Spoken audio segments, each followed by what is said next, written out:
Olá! Bem-vindos e bem-vindas. A gente está estreando hoje 50 Minutos com Cíntia Dias. É um podcast que vai participar, precisa da sua participação para garantir que ele aconteça. E a gente vai debater aqui assuntos da semana, assuntos do mês, assuntos relevantes do Brasil, do Estado e também falar um pouco das nossas vidas, das nossas histórias. E você está convidado para participar dessa atividade com a gente, dessa programação, inclusive na construção, viu? Manda pra gente aí o que você gostaria que a gente falasse, o que você acha que é bom e importante ser debatido, porque esse é o local da gente falar sobre política de um jeito que a gente espera que seja muito confortável, né? Um ambiente que a gente receba os nossos amigos e amigas. Então, não pode faltar você que está assistindo. Vem com a gente que vai ser show. Hoje a gente tem um convidado muito especial. A gente acompanhou as notícias das últimas semanas aí e falar sobre comida, falar sobre alimentação, falar sobre movimentos tão importantes históricos que estão aqui em Goiás, como por exemplo o MST, né, pequenos produtores, o MCP e tantos outros, né, pequenos e médios produtores. Para nós é muito importante, é um assunto extremamente relevante. Por isso, a gente queria estrear esse podcast falando sobre a vida no campo, sobre alimentação, né? Mas, para além de tudo, sobre agricultura e sobre como que a gente pode conduzir esse processo para ser um processo agradável para nós. Então, não podia faltar a nossa presença hoje, coordenador, porque tá chique o meu amigo hoje tá chique. Valdir, José Valdir, ele vai completar porque o nome dele é muito complicado, minha gente. Vamos lá, José Valdir? Misnerovitz. Vamos ter que fazer uma enquete para ver quem consegue pronunciar esse nome de uma vez só, Valdir. Facinho, facinho. Facinho. Valdir, seja bem-vindo. É a primeira vez que a gente está estreando, então, assim, é muito bom estar com você aqui nessa estreia. Eu acho que vai me trazer muita sorte, mas espero também que traga para você, que está agora na função de coordenador do escritório do Ministério de Desenvolvimento Agrária, MDA. Muito bom, Valdir, muito bom saber que, né, apesar não, né, graças a tantas lutas, a gente tem reconhecimento. Mas o Valdir é um assentado da reforma agrária, é um Ixi, gente. Agrofloresteiro. Hoje eu tô bem complicada, viu? O que tem nessa água, né? E mestre em geografia. O Valdir, mas como assim? O Movimento Sem Terra tem mestre também? Daqui a pouco você quer virar doutor, Valdir? É, isso aí. É? Temos muitos, inclusive, vivendo em assentamentos, na agricultura. Isso é muito importante. Agradecer muito, Cid, por essa oportunidade de estrear essa nova forma de comunicação aí que você está desenvolvendo. Ser convidado para poder participar da nossa parte é motivo de muita alegria e de responsabilidade também. De início, desejar que esse seja o primeiro de muitos, centenas, milhares, para que possa também oportunizar para mais gente poder vir aqui ter essa alegria de fazer essa interação, esse debate de assuntos diversos. Isso. Que eu sei que você irá tratar, né? Conhecendo a sua história, a sua trajetória, eu sei que você vai abordar aqui assuntos que são de interesse de toda a sociedade, né? E são abordagens, né, diferenciadas, com temas, assuntos, né, para públicos diferentes. Então, desejo que esse seja o primeiro de muitos, né? Que você terá a oportunidade aqui de trazer outras pessoas para dialogar. Ai, obrigada, Valdir. Eu recebo com todo carinho esse seu carinho, que eu sei que é verdadeiro. E você já começa falando por que a gente está construindo um podcast, por que a gente está apresentando um podcast, né? Porque acho que é muito importante e relevante a gente ter espaço, ocupar espaços, né, nas redes sociais e ocupar espaços para debater a política, para além né, do ódio ou das ideologias muito extremistas. Então, acho que essa é uma abertura que cabe às pessoas poderem discutir e até divergir. Então, por isso a gente convida muito as pessoas estarem com a gente, acompanhar o podcast, construir esse podcast. Quem me conhece, Valdir, sabe que eu sou uma pessoa do coletivo, eu gosto das construções coletivas. Claro. Eu acho que elas, né, são muito mais... E você também, por isso que eu escolhi que queria muito que você estivesse aqui. A gente vai conhecer um pouco da história do Valdir. E é uma história muito bonita, que é essa história de trazer o coletivo para dentro das organizações e coletivizar todas do começo ao fim, né? E eu acho que esse é o momento que a gente precisa também, em Goiás, em Goiânia, ter esse espaço para poder as nossas identidades serem preservadas, né? As nossas histórias serem documentadas e a gente ter a oportunidade de falar o que a gente pensa, o que a gente acha, emitir opinião com muita segurança e com muito carinho. Então, muito obrigada e seja bem-vindo. Valeu, obrigado. Ó, e pra gente começar, Valdir, pra gente conversar, a gente vai começar. Aconteceu pelo Brasil, que é um dos nossos quadros, né? E a gente vai passar aqui um pouquinho das notícias que foram relevantes aí e a gente comenta. Você me ajuda? Ok, combinado. Bora lá, então. Vamos lá, cadê as notícias, ó? Olha, começou bem. Câmara aprova texto da reforma tributária em segundo turno. Essa saiu, foi a última, acho que foi a última notícia aí dos, né, mais assim, mais potente, né, que aconteceu. Teve muita ressalva, teve muita, eu não sei se você chegou a ver, Valdir, mas eu achei assim, de uma extrema, falta de profissionalismo, coerência, alguns candidatos bolsonaristas falando que ia votar na reforma contra porque fulano de tal era a favor, porque cicrano de tal. Você acha que esse é o papel do deputado? Pois é. Infelizmente, nós estamos vivendo um momento na nossa sociedade de uma polarização muito grande, de um tensionamento que às vezes acaba, por conta desse comportamento, trazendo prejuízo para o conjunto da sociedade. Porque a política, já diz, é um ato de servir à sociedade, a todos. E numa democracia, mesmo como a nossa, com todas as ressalvas, né? Mas nós temos uma construção de um processo em que nós precisamos, digamos assim, ter essa compreensão de que no processo eleitoral, primeiro, prevalece a vontade, né, da sociedade, da maioria, né? E que fazer oposição, ser oposição, não necessariamente tem que ser contra por ser contra. As pessoas, né? Mas nós temos que pensar naquilo que são de interesse comum da sociedade. Exatamente. Aquilo que é de interesse deve ser, digamos assim, acolhido, né? E potencializado. Claro. E não ter posições só porque é uma questão ideológica ou partidária de não reconhecer, porque, infelizmente, nós temos ainda segmentos que até hoje não reconhece, né, que o povo brasileiro, na sua maioria, escolheu um projeto. Exatamente. Teve 2 projetos em disputa nessas eleições, né? E um projeto foi vencedor. E esse projeto vencedor que tem a responsabilidade agora de apresentar propostas que vão ao encontro de resolver os grandes e graves problemas que nós temos. E não são poucos, não né, são Valdir? poucos. Então, por parte do governo, tu percebe que está tendo um esforço muito grande de apresentar um conjunto de propostas, de medidas que vai ao encontro de a gente pensar a reorganização da sociedade, da economia, aonde todos passam a fazer parte, né? Não governar para atender os interesses de uma parte. Exatamente. Então, a reforma tributária, com todos os seus limites, ainda que não é aquilo que a gente precisa pois enquanto Valdir, sociedade. você está como suplente de deputado federal. Exato. Se você estivesse lá, você votaria a favor ou contra? Claro, é o que eu quero possível fazer, né? Que ela tenha seus elementos importantes, né? Que ela permite, digamos assim, uma possibilidade em que há uma participação de mais gente pagando impostos, né, simplificando o processo e também fazendo com que isso seja distribuído de forma mais equitativa, com mais participação social.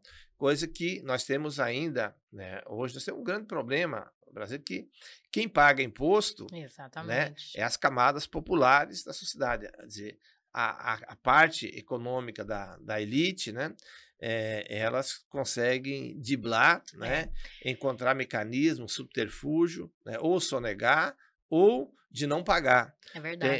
É aquilo que sempre a gente diz, Um jatinho, por exemplo, um helicóptero não paga imposto, enquanto o cara que tem um Abis exatamente, né? tem que pagar E imposto caríssimo. Agora, o cara que anda de helicóptero, jet ele não... ski. Então, são coisas assim de É, distorções que foram uma construção social histórica, ou seja, o Estado brasileiro foi sendo construído, foi moldado para atender um pequeno grupo, é, né, da elite econômica.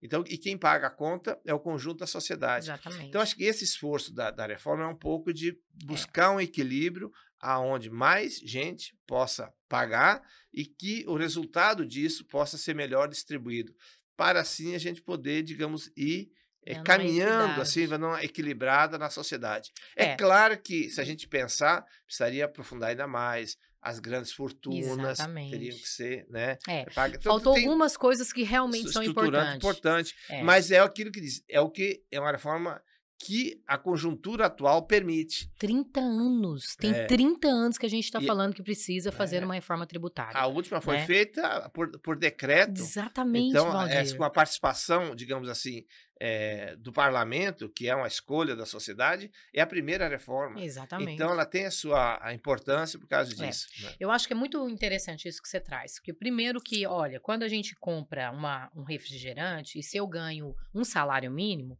esse refrigerante tem um custo para mim de Uhum, R$ 5.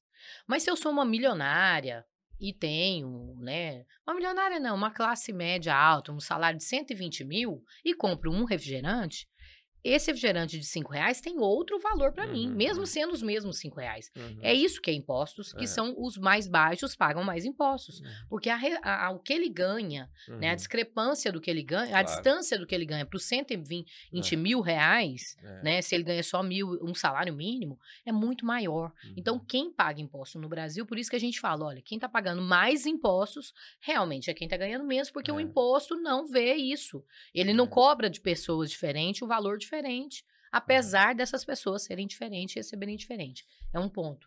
Segundo ponto, eu acho que é importante isso que você traz.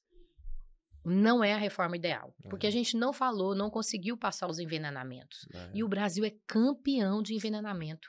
Né? Então, isso precisa ser discutido profundamente e a gente espera que a gente consiga ainda, nesse governo, fazer uma discussão uhum, relevante sobre esse assunto. E as é, grandes fortunas que existem no mundo inteiro. exatamente, Por que, que aqui não pode ter? é, Por que, que as pessoas têm que vir para cá? Para ganhar juros, porque é duas coisas que o Brasil chama bastante, uhum, né? É os juros mais altos do mundo uhum, e segunda coisa que não paga os impostos que precisam é. pagar, né? São coisas que nós temos que ajustar. A sociedade brasileira precisa ir acertando essas diferenças, esses contrastes que tem na nossa sociedade.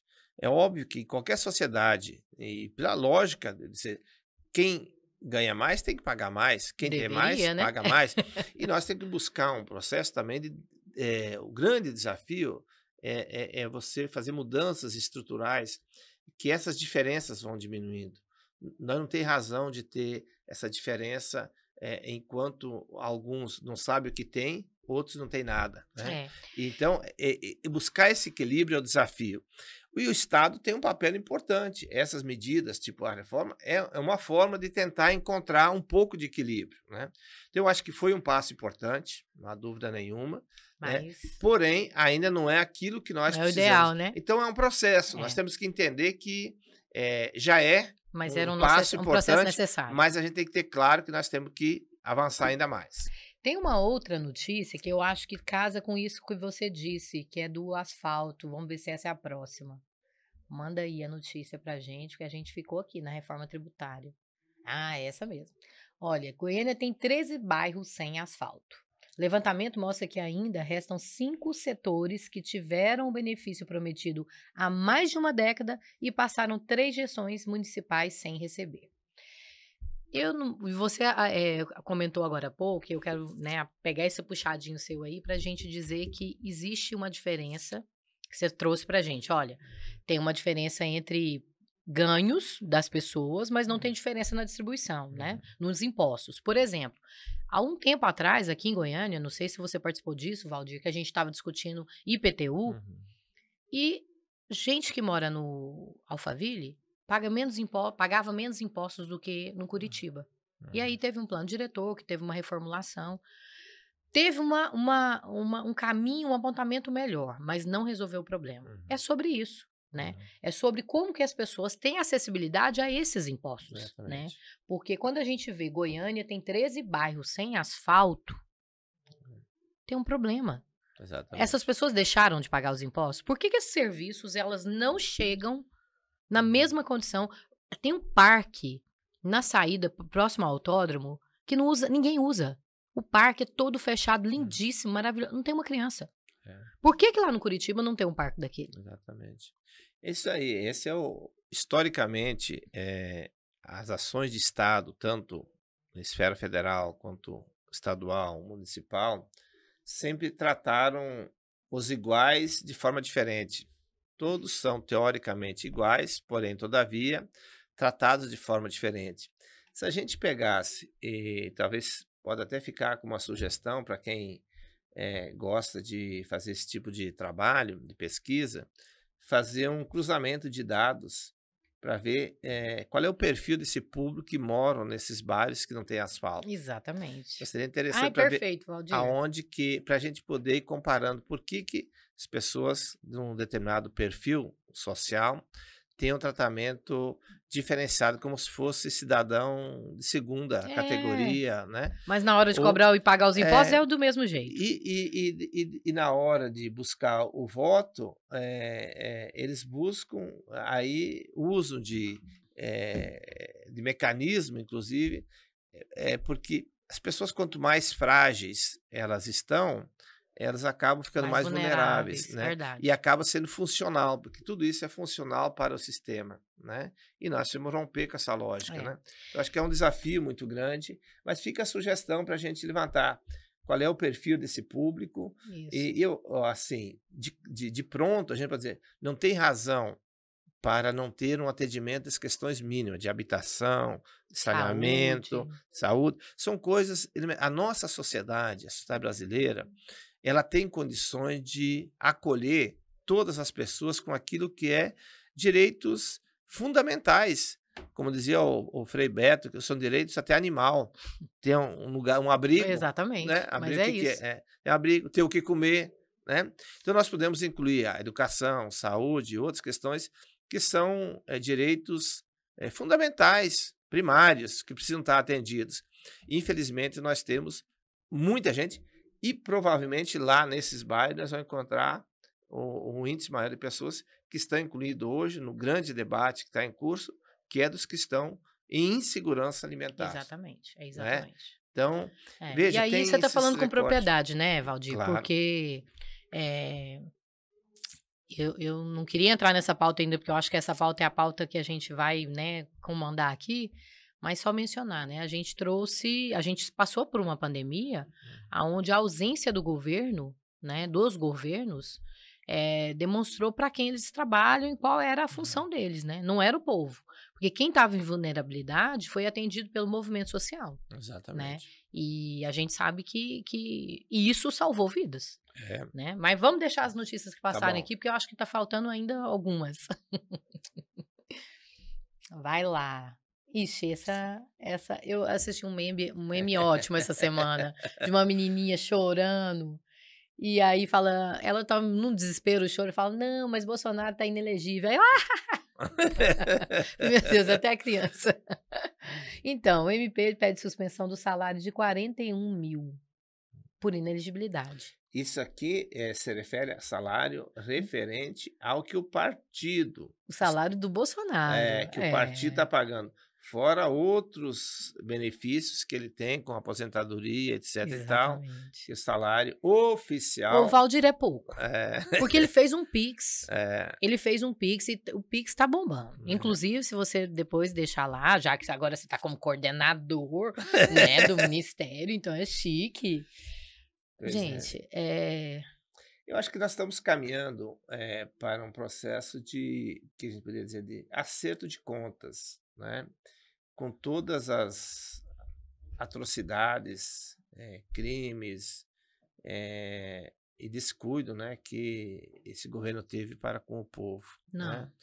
Então, provavelmente todas as punições que vierem ainda serão muito pouco diante do sofrimento causado ao povo brasileiro. É o Eu povo fico olhando. latino-americano que também repercutiu tudo isso, né? O Brasil tem um papel importante. Gente, a gente viu E o indígenas. tempo que nós vamos levar para recuperar Exatamente. essa destruição que foi feita. Então, o mal causado por esse período, que eu espero que seja experiência única da sociedade brasileira, porque a gente não precisa passar mais por essa situação. Então, aos poucos, são medidas, mas assim, muito aquém daquilo que se espera que seja feito, se a gente quiser discutir minimamente um conceito de justiça mais amplo. E a gente precisa, né, lembrar que assim, é uma coisa que o país precisa entender e aprender, né? A história faz parte. Claro. Então a gente não tem que apagar isso. Mas isso não quer dizer que a gente tem que dar também uma cartinha branca, continua. Não, tem que pagar pelos erros e pelos pecados, que não são poucos, né? Mas acho que é isso que você disse. Sem anistia, vamos lá, meu filho, vamos resolver as coisas, porque esse sujeito fez um estrago imenso e vai dar um trabalho pra gente consertar, né? E pra gente avançar. É isso. Vamos ver outra notícia. Lula... essa é boa, hein? Lula sanciona novo Minha Casa Minha Vida nesta quinta. Gente, a quantidade de lotes... A especulação imobiliária é grave em Goiânia, né? É muito grave. Mas ela é no país todo. No país todo. E aí a gente não tá falando só das cidades. Também dos latifundiários, né? E a pessoa às vezes quer isso, né? A gente nem precisa falar garantia como ser social, mas garantia humana, como ser animal. Precisa ter uma casa. Quantas casas no governo Bolsonaro foram assentados? A gente precisa entender qual que é esse compromisso, porque tem muita gente ainda brigando muito ainda, né? Que é isso que você disse, não aceitou as derrotas. Mas precisam entender que a realidade de um povo brasileiro, trabalhador e sofredor, precisa pelo menos ter garantia da casa. Um pai de família, a quantidade, a gente não precisa nem ir longe, mas a quantidade de gente em situação de rua, Valdir, situação de rua. E ninguém fica na rua porque quer. Você tem vários problemas que são estruturantes, né? Uma que é justamente a falta de moradias. Esse é um grave problema. Quantas pessoas que tu encontra por aí, eu ando justamente nesses espaços populares onde a gente frequenta, você encontra 2, 3 famílias dividindo uma casa de 60, 70 metros quadrados. É muito comum isso.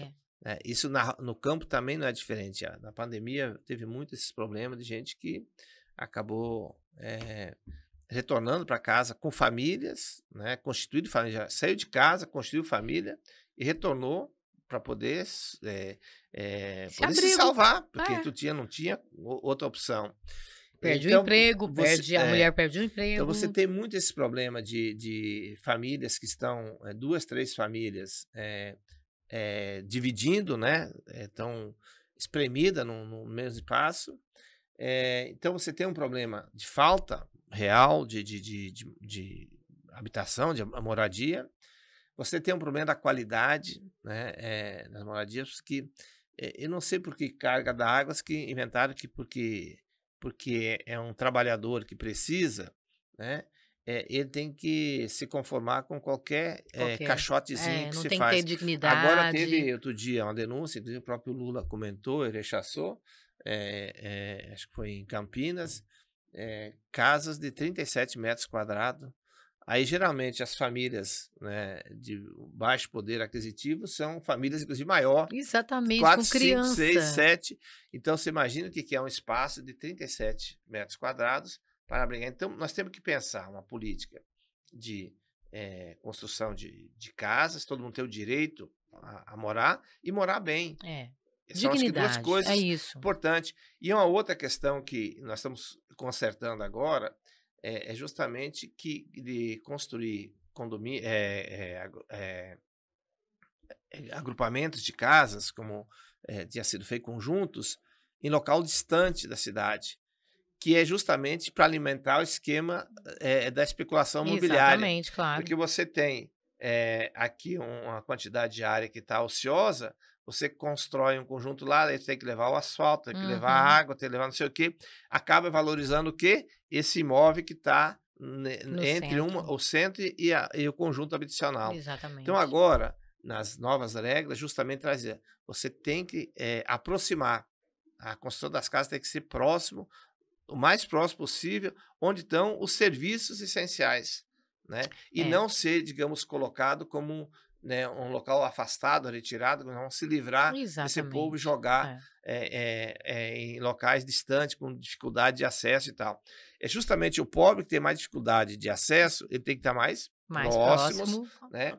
Porque os que têm condições, dos condomínios, eles têm carros, né, bons, tem uns que usam até helicóptero para vir para o trabalho, né? Agora, o trabalhador é que tem que vir, Exatamente. né, para o E trabalho. não Então, precisa ver enlatado.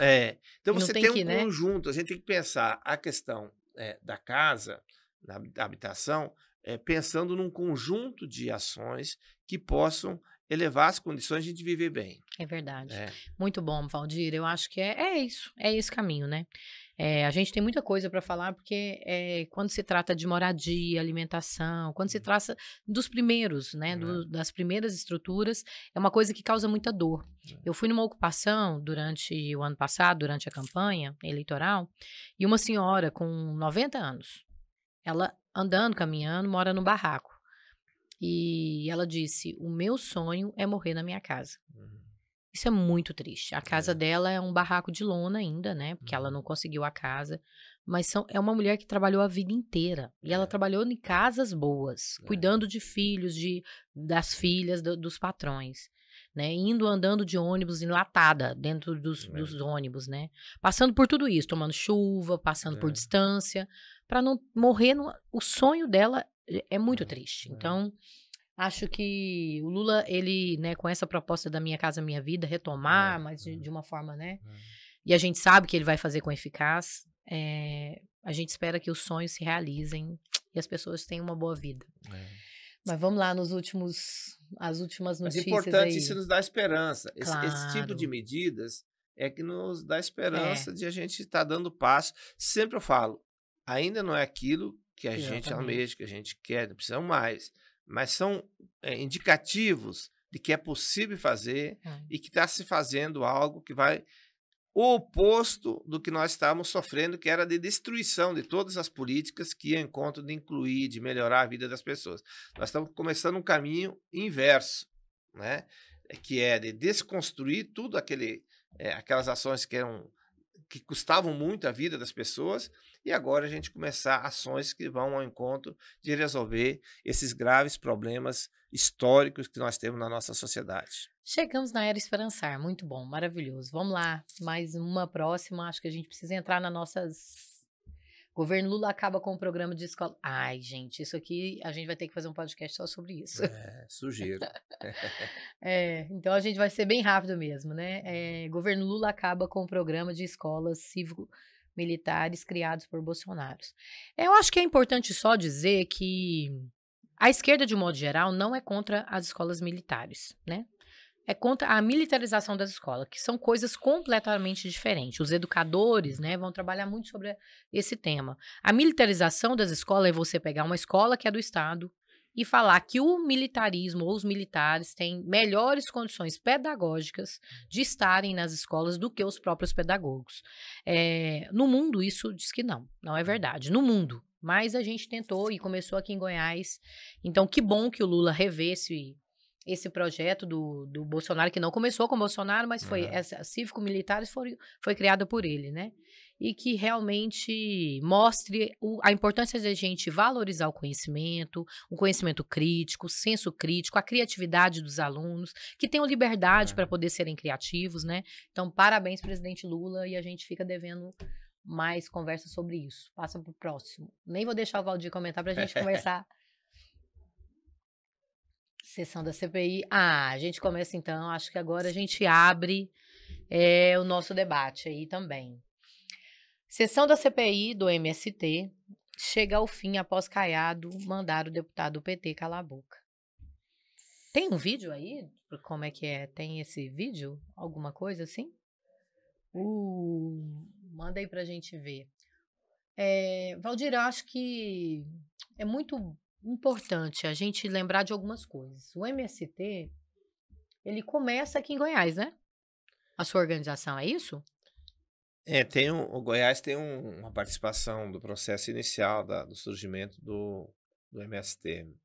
A decisão de criar o Movimento dos Trabalhadores Rurais Sem Terra dá num encontro que foi sediado aqui em Goiânia, no Centro Pastoral Dom Fernando, que era um local de acolhimento dos movimentos, daquele retomada das lutas na década de 80.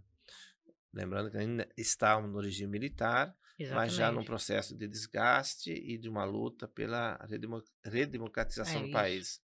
E aí o surgimento aí de muitas forças de luta no campo e na cidade. E aí nesse período é que, né, num encontro em setembro de 82, foi tomada a decisão de construir um movimento autônomo e que deu, então, desencadeou naquilo que hoje é o MST. Então, o Goiás tem uma participação importante, porque foi um momento histórico, né, onde a decisão, né, de construir se deu aqui. Depois, é claro, desdobramento e o primeiro encontro, o congresso, aí se deu no Paraná, na sequência, 94 e 95. 84 e 85. Mas aqui teve Goiás teve essa oportunidade de sediar, né, um encontro onde a decisão do surgimento se dá aqui. E aqui também que surge a ODR, né, que foi movimento criado para combater a luta pela democratização da terra. Então, Goiás também tem essa, digamos, essa alegria e o dissabor ao mesmo tempo de ter sido palco de muitos embates. A UDR enquanto ele prepara aí o vídeo, né? Pode tocar. E Ronaldo Caiado estava aí, né? O MST, ele não existe, ele não tem entidade, ele não tem estatuto.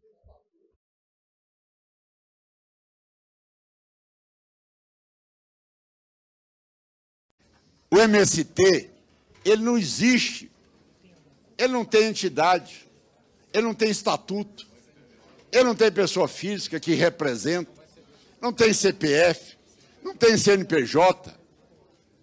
Onde é que está rotulado de movimento? Mas existem outros que talvez tenham um comportamento diferente do MST. Pois é, Valdir, como é que a gente faz?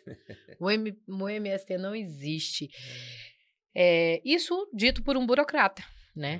Que ele não questiona. Eu achei legal isso, né? Ele não questiona a ocupação da terra. Ele está questionando a legalidade da organização do movimento. E aí, assim, são erros e vários erros. Tem mais um pedacinho ou parou aí mesmo? Então ótimo.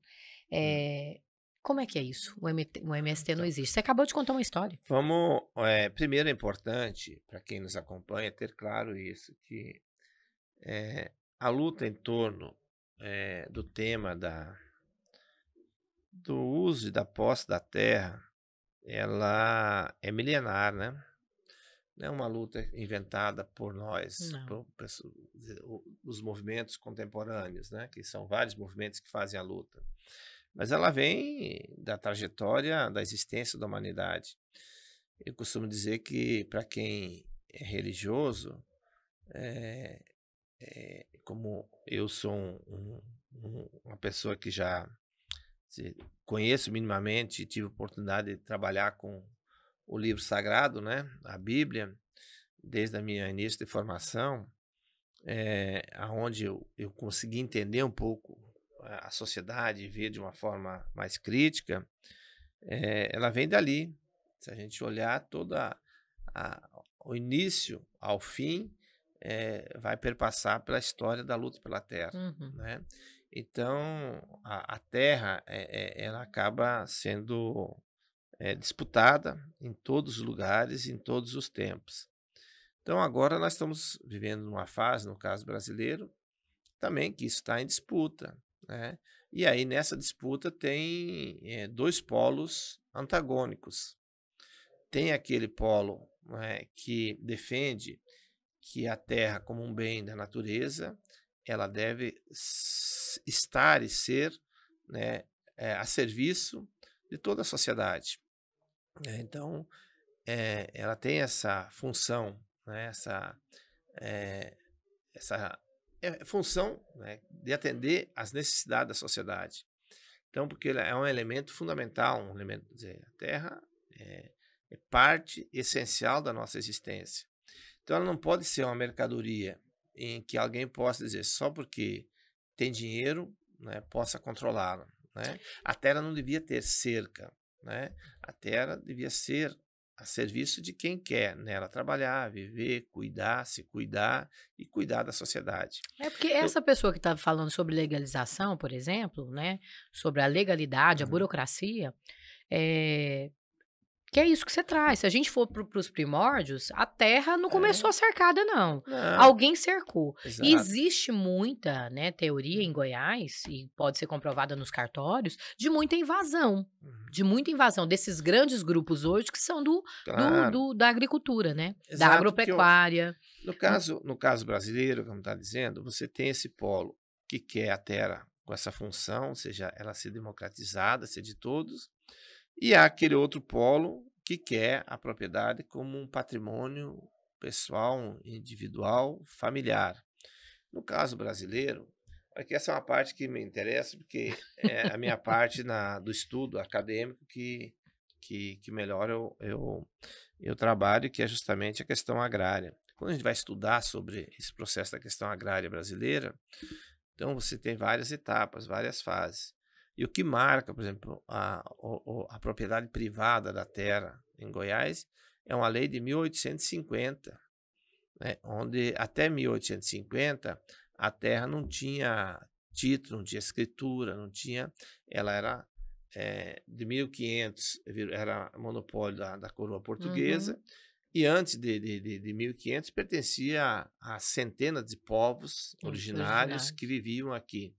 Então, em 1500, que impôs a lei de terra e acabou, então, tornando a terra uma propriedade privada e de alguns. Ela já nasceu para Uhum. alguns, a lei foi elaborada de forma que permitiu apenas uma parcela, que eram justamente aqueles que eram os detentores de escravos, ou seja, das grandes fazendas, né, daquele período. Então, nós temos um Gente que problema, não era daqui, que gente não que era daqui. veio de Portugal, Então, né, da Europa. o povo pobre, desde o princípio, foi excluído da possibilidade de ter acesso à terra. Então, a propriedade privada é a construção social histórica, ela Exatamente, não é. é natural, Uhum. né? Ela foi uma É, a gente construção não nasceu assim em é, propriedade privada, e ela foi foi criada e criada foi criada para atender atender grupos. grupos e tal. Muito bem. Então, é importante ter claro isso, que a reforma agrária, a democratização da terra, como diz Ronaldo Caiado, a luta por ela, independente da existência ou não do MST, ela acontece, porque ela sempre Acontece. existiu. Exatamente. Então, se ela sempre existiu, enquanto não resolver esse problema, né, que é fazer com que a terra, de fato, cumpra sua função social e ecológica, né, que é o que nós defendemos muito, vai ter conflito com ou sem o MST. Então, Claro. a questão não é o MST. O Aham. problema está justamente na estrutura É. fundiária em que você tem, né, um absurdo que apenas 1% dos proprietários controlam mais da metade das terras brasileiras, né? E Enquanto você Valdir, tem hoje um potencial de sem terra de aproximadamente 5 milhões de famílias no Brasil. E engraçado que se fosse a gente diz assim, ó, vamos contemplar todo mundo com terra, né? Ainda teria terra para todo mundo. Se você fizesse um recorte de, digamos assim, poupar as propriedades abaixo de 500 hectares, eu vivo em 10 hectares de terra. Se me desse 500 hectares, não saberia o que fazer, porque a minha vida se dá em torno de 10. A minha unidade de produção tem 10 hectares onde eu vivo e tiro meu sustento. E você tem função social com 10? Com 10 hectares, suficiente para produzir alimento então para é possível. 200 pessoas. 200 pessoas todos os dias se alimentam com algum tipo de alimento que nós produzimos. Com detalhe, agroecológico, com agrofloresta, com a responsabilidade social e ecológica. Então, você imagina, se você tivesse, não precisa mexer nas propriedades abaixo de 500 hectares, que poderia todo mundo ter o seu pedaço. A gente ia precisar desmatar mais algum Não lugar? precisa desmatar. Pelo contrário, nós poderíamos fazer florestamento de muitas áreas. Nesses Então, 10 alqueires que você tem lá, Valdir, você reflorestou? 10 hectares. 10 hectares. Você já fez reflorestamento? Só de árvores, são mais de 2.000 mudas de árvores que nós já plantamos. E você em ainda 3 anos. planta comida com esse tanto de árvore? E comida que alimenta 50 famílias, né, num projeto que a gente entrega. Inclusive, durante a pandemia, a gente entregou muitos alimentos em parceria com o projeto Bem Viver, que atendeu centenas de famílias carentes que estavam passando por dificuldades e que, com os alimentos produzidos lá, a gente conseguiu, né, contribuir e amenizar um pouco o sofrimento naquele período de abandono total, inclusive de escassez de alimentos. Eu tive cada depoimento lindo naquele período, né? Lindo, assim, lamento por eles existirem, mas teve um depoimento de um acontecimento que a gente entregou couve e alface para um grupo de espírita que faziam um almoço a moradores de rua. Então, serviam centenas de almoços uma vez por mês. E a gente cedeu uma quantidade de alface e de couve para esse almoço. E eu lembro que no outro dia me ligaram agradecendo, dizendo que os moradores, teve depoimento de moradores dizendo que fazia 6 anos que não tinha comido alface, verdura. Porque, como vive de comida da rua, então geralmente tu encontra até carne, pão, alguma coisa de outros alimentos, de cereais, mas a fruta, como a verdura, como é perecível, então ele não encontra. Então diz que as pessoas deixavam de pegar um pedaço de carne para pegar alface. Olha, pra você porque ver, fazia, né, 6 anos. Teve um outro caso, numa das distribuições de alimento, que a gente entregou frutas, mamão. Nós tínhamos muito mamão, entregamos mamão maduro. Quando a gente entregou, a mãe com os filhos que estava levando, teve que parar no caminho entre a entrega e a casa, porque a criança queria comer. A vontade era tanta, e fazia tanto tempo que não comia uma fruta, que não deixou esperar chegar na casa. Teve no caminho parar para poder comer o mamão e se lambuzar. Porque, que delícia, né? São coisas assim que talvez... Parece que é tão pequena para outra talvez pessoa. Para algumas pessoas acham o absurdo que é isso. E você vai ver que para algumas pessoas, coisas tão simples, que parecem impossíveis de atender. Então a terra, Valdir, gente... vocês, né? Vocês não, nós... Todas as pessoas que acreditam na organização do movimento social, da função da terra, da democratização da terra, viu durante a pandemia quem é que alimentou o nosso povo. Não foi o agronegócio. Né? E a gente viu, muito pelo contrário, a agricultura, os grandes agricultores não pararam caminhões distribuindo milho. Né? Não parou. Eu não vi notícias de nenhum grande fazendeiro. Que ótimo que você fez, eu não vi. Mas eu vi o MST, eu vi os demais movimentos sociais, né, usando da terra que lhe foi dada para distribuir para quem precisava. E foram toneladas e toneladas de alimento. Foi justamente esses gestos que foram feitos das cozinhas solidárias, da distribuição de alimento no Brasil todo. Aqui em Goiás teve várias iniciativas importantes. Isso amenizou em grande parte o sofrimento do povo.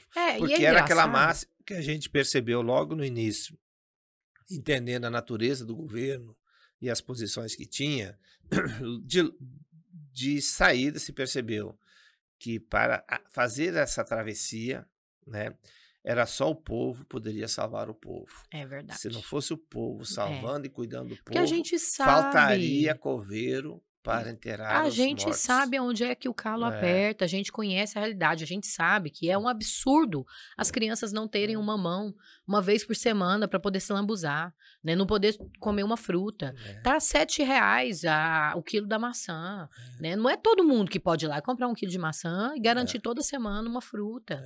R$5, R$7 um pacotinho de morango, não é toda semana. Então, a gente sabe que isso deveria ser para quem defende uma alimentação saudável, a gente acha, né? Acredita que deveria ser assim. Então, eu acho E o agronegócio, Valdir, entrega quanto de imposto? Então, Porque a gente trabalha no estado de Goiás como commodities, como sendo campeão de tudo. E não é verdade. O PIB mostra aí que não é o primeiro lugar, não é o agronegócio. Né? E a gente não está falando de qualquer agronegócio, a gente está falando que tem um agronegócio aí que é nefasto, que ele destrói concorrentes, que prejudica todas a fonte de água daquele espaço, envenenamento. E aí... Inclusive, eu deixo uma outra sugestão de estudo, eu gosto da tarefa para os outros. Agora você está coordenadora, agora você pode, Valdir, dá tarefa. Então, uma outra sugestão de pesquisa é justamente pegar a comparação do ITR, que é imposto que os grandes proprietários de terra pagam, equivalente ao que um morador da cidade paga de imposto de IPTU. Ótimo. Faz essa comparação para vocês verem a discrepância que é. A diferença, né? A distância. Então, praticamente, hoje, o ITR, como ele ainda é municipalizado, então, como esse segmento tem muita força no poder local, praticamente é isento. Um valor simbólico. Então, ou seja, ele tem um patrimônio enorme, exorbitante. Mas a contribuição dele em imposto é insignificante. Então, é só pegar estudos assim, é uma aberração. Uma aberração. A gente viu o agronegócio bravo com o Caiado aqui, porque ele colocou esse imposto, né? Ele até teve em Jataí, né? E Rio Verde. E foi vaiado, né? Mas ele se coloca como o governo do agronegócio, né? Na proteção. Mas foi vaiado. Tem esse vídeo também aí, né? Pra gente passar rapidinho.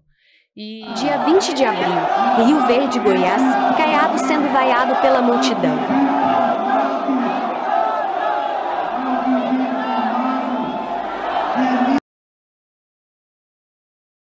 Primeiro que a política não está definida nunca, né? Ela está sempre em movimento. Então é interessante mesmo sendo Caiado, vaiado pela essa multidão, né?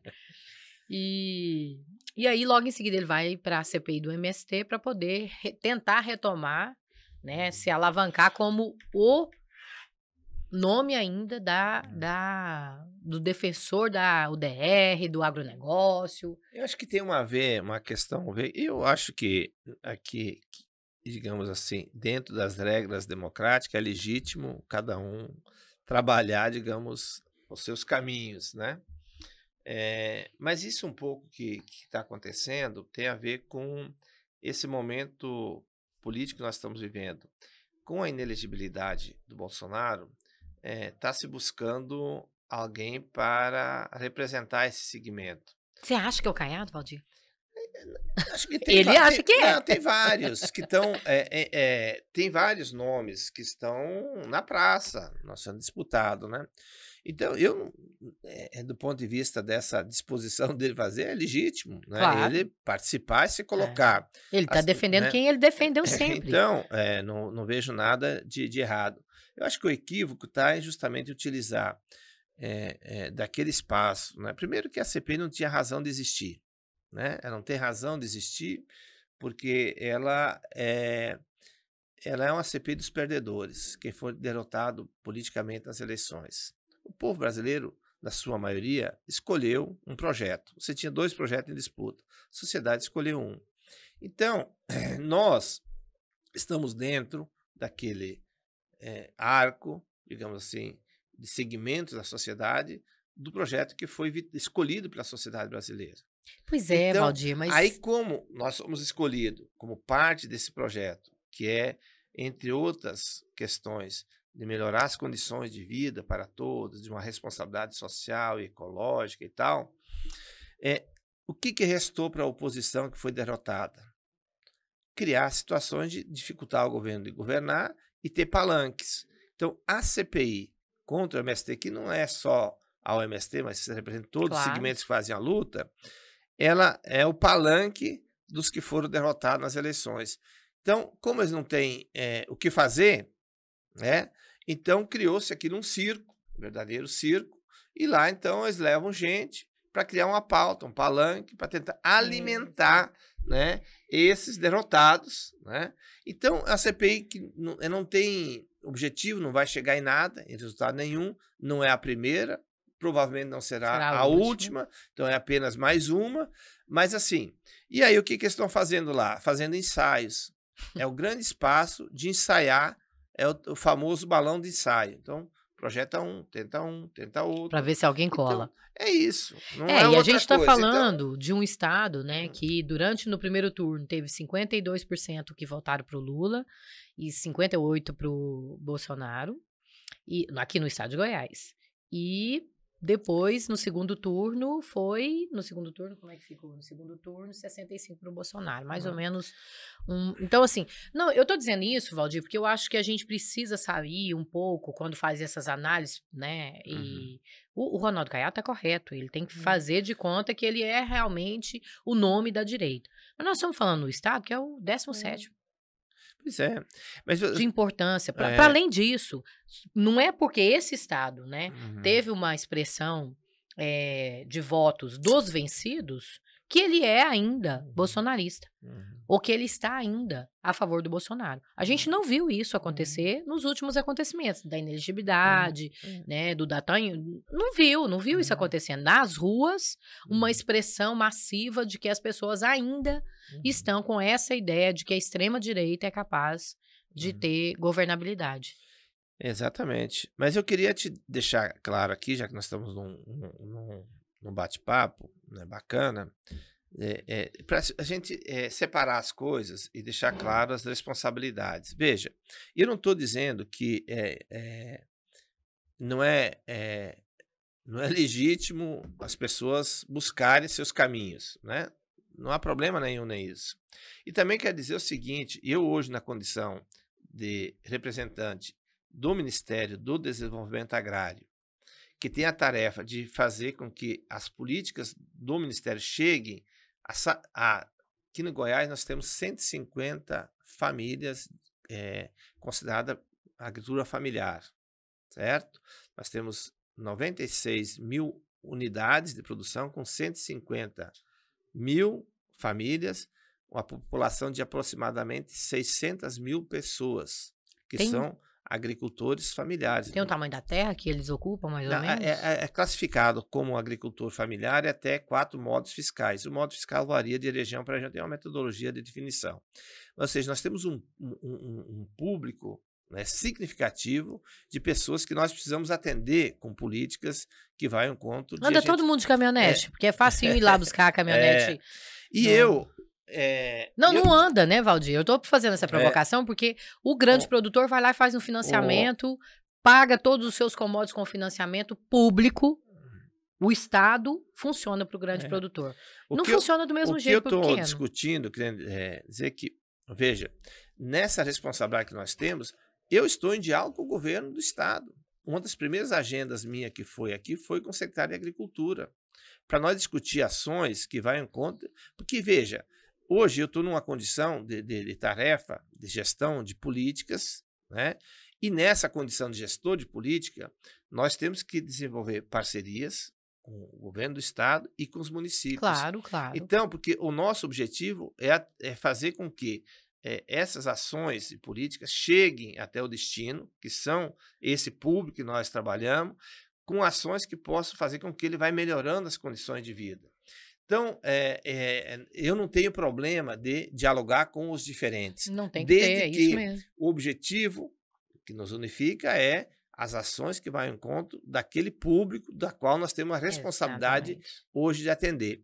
Agora, a disputa política em curso, elas caminham processos diferentes. Eu acho que não são pessoas. Mas essa é importante deixar claro que eu tenho. E iria afirmar que o problema em debate que entrou nessa questão não se trata de criminalizar, que com a criminalização dos movimentos que fazem a luta pela democratização da terra, vamos resolver o problema.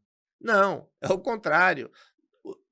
essas organizações, esses movimentos, só deixarão de existir se tiver a solução do problema. Exatamente. E a solução é a democratização da terra. O que precisa é construir um ambiente, encontrar caminhos para que isso aconteça, né?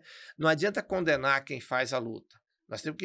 Porque nós temos que atacar as causas e não ficar nas consequências. Porque então, negar o problema não faz dele. Não posso negar. E ele vem, a nossa sociedade não resolve. Enquanto não acertar, não fazer um acerto de conta com isso, esse problema vai continuar existindo e o tensionamento vai continuar existindo. Então é preciso encarar o problema como ele é e encontrar caminhos para resolver.